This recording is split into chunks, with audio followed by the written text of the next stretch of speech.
bar. Então o espaço existia, era completamente diferente. Deu uma mudada muito boa, diminuiu muito espaço. Eu tinha um bistrô para 34 lugares no geral.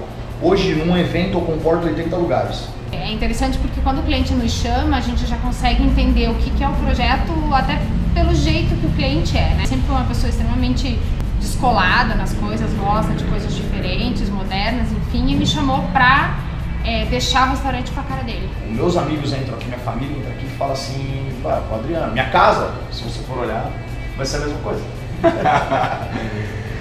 E aí a primeira coisa que me preocupava aqui é que tem um prédio em cima.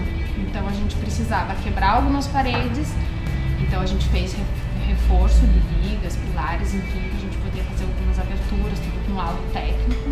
E toda a parte funcional de um restaurante, né? Porque quando a gente fala de projeto de restaurante, todo mundo imagina o trabalho fora, né? Ah, o restaurante é muito bonito, o bar é bonito, as mesas são bonitas. Mas o grande segredo de um projeto de restaurante está lá dentro da cozinha, que é toda a parte de funcionalidade de um espaço como esse. Antes de começar a pensar no projeto inteiro, a gente já tinha mais ou menos o que a gente ia servir e o que a gente queria ser.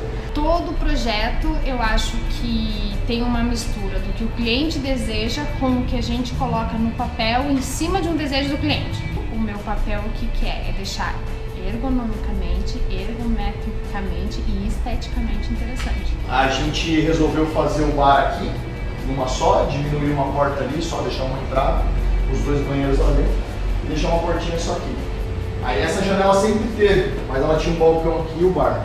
Quando a gente fala de um industrial onde tem ar-condicionado, eletrocalha, eletroduto, lâmpadas, tudo aparente, não é simplesmente jogar tudo para fora. Você tem que entender de que a parte de fiação da iluminação não pode passar na mesma do alarme, que não pode passar na mesma da câmera. A mesma coisa quando a gente distribui as mesas, distribui balcão, qual que é a altura disso, como que isso vai acontecer. Se a mesa com determinado tamanho vão caber 2,5 pessoas, não vai resolver. Então a gente tem que fazer todo esse cálculo de medidas.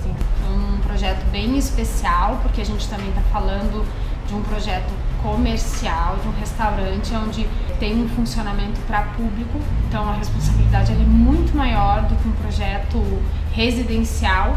É claro que a seriedade que eu levo um projeto comercial e um residencial ela é igual, mas uma responsabilidade técnica do comercial ela é maior pela quantidade de pessoas que vão frequentar. E fora aqui tem vigilância sanitária, alvará de bombeiro, alvará de funcionamento, então isso tudo tem que ser respeitado para poder funcionar, né, um restaurante aqui no caso. O cronograma dessa obra, o primeiro contato a gente conversa e tenta entender o que o cliente precisa. Numa segunda etapa eu faço um estudo preliminar. Depois disso, definido esse mapa, a gente entra na parte da criação. Ainda não é o projeto executivo. Então na parte de criação a gente vai falar dos materiais, do estilo do mobiliário, de como eu estou imaginando o tampo do banheiro, da cozinha, do tipo de mesa. Então a gente entra numa parte mais estética. Depois de definida essa parte estética, essa linguagem do projeto, é que a gente vai para o executivo. Então assim, o executivo, que é o projeto, que é o detalhamento, ele só pode ser feito depois de 100% definido. Quando a gente pula essa etapa, é a hora que a gente pode se perder, porque aí a gente tem que ficar voltando a algumas etapas para fazer outras definições. Então depois que a gente chegou em todas essas etapas, a gente começa a executar a obra. Aí a gente tem projetos executivos, desde o demolir e construir, que é o que vai sair de parede, o que vai ficar. Aí a gente tem a parte elétrica, a parte hidráulica, gesso, iluminação, porque o elétrico e a iluminação são coisas distintas também.